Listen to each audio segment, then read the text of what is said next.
പോലും അന്നു മുതൽ ഈ സത്യസുവിശേഷം സ്നേഹത്തിന്റെ പേരിൽ മറ്റുള്ളവരുടെ നന്മയ്ക്ക് വേണ്ടി പങ്കുവെക്കപ്പെട്ടപ്പോൾ അവർ അനേകം പീഡനങ്ങൾക്ക് ഇരയായിട്ടുണ്ട്, വധിക്കപ്പെട്ടിട്ടുണ്ട്, അവർ ജീവനോടെ കത്തിച്ചാമ്പലാക്കപ്പെട്ടിട്ടുണ്ട്, അനേകർ തടവിലാക്കപ്പെട്ടിട്ടുണ്ട്, അനേകരുടെ തൊലിയുരിയപ്പെട്ടിട്ടുണ്ട്, അനേകർ വന്യമൃഗങ്ങൾ തെരഞ്ഞു കൊടുക്കപ്പെട്ടിട്ടുണ്ട്.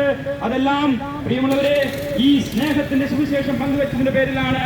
ആരുമാരെയും ആക്രമിച്ചതിന്റെയോ ആരുമാരെയും കൊന്നതിന്റെയോ ആരുമാരുടെയും മോഷ്ടിച്ചെടുത്തതിന്റെ പേരിലല്ല, മരണത്തിന് ശേഷം ഒരു ജീവിതമുണ്ടെന്ന് പറഞ്ഞുകൊണ്ട് അവരെ പഠിപ്പിച്ചുകൊണ്ട് യേശുവിലൂടെ വെളിപ്പെട്ട രക്ഷ, യേശുവിലൂടെ വെളിപ്പെട്ട നിത്യജീവന്റെ സ്നേഹം പങ്കുവെച്ചതിന്റെ പേരിൽ അവർക്ക് സ്വയം ജീവൻ ബലികൊടുക്കേണ്ടി വന്നിട്ടുണ്ട് പ്രിയമുള്ളവരെ.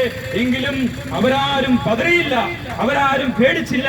അവർ ഈ സ്നേഹത്തെ പ്രതി, തന്റെ സഹജീവികളോടുള്ള സ്നേഹത്തെ പ്രതി ജീവൻ ബലി കൊടുത്തുകൊണ്ട് രക്ഷ നൽകിയ യേശുക്രിസ്തുവിന്റെ യഥാർത്ഥ വിശ്വാസ അനുയായികൾ എന്ന നിലയിൽ, യഥാർത്ഥ ശിഷ്യഗണം എന്ന നിലയിൽ തങ്ങളുടെ പൂർവികരായിട്ടുള്ള അപ്പസ്തോലന്മാരും സഭാപിതാക്കന്മാരും കാണിച്ചു തന്ന മാർഗത്തിലൂടെ ഇന്നും നടന്നുകൊണ്ട് ദൈവത്തിന് വേണ്ടി ജീവൻ ബലി കൊടുത്തിട്ടാണെങ്കിൽ പോലും അല്ല പ്രിയമുള്ളവരെ, സ്വന്തം സഹോദരങ്ങൾക്ക് വേണ്ടി, സഹജീവികൾക്ക് വേണ്ടി, മറ്റ് വിശ്വാസത്തിലുള്ളവർക്ക് വേണ്ടി ജീവൻ ബലി കൊടുത്തുകൊണ്ട് പോലും ഈ സ്നേഹത്തെ പങ്കുവെക്കണമെന്ന് ദൈവത്തിന്റെ പരിശുദ്ധാത്മാവിനാൽ നിയോഗിക്കപ്പെട്ട് നയിക്കപ്പെടുന്നതിനാലാണ് ഈ ത്യാഗപൂർവം ഈ സുവിശേഷ വേല ചെയ്യുന്നത് എന്ന് സ്നേഹത്തോടെ പങ്കുവെക്കുകയാണ്.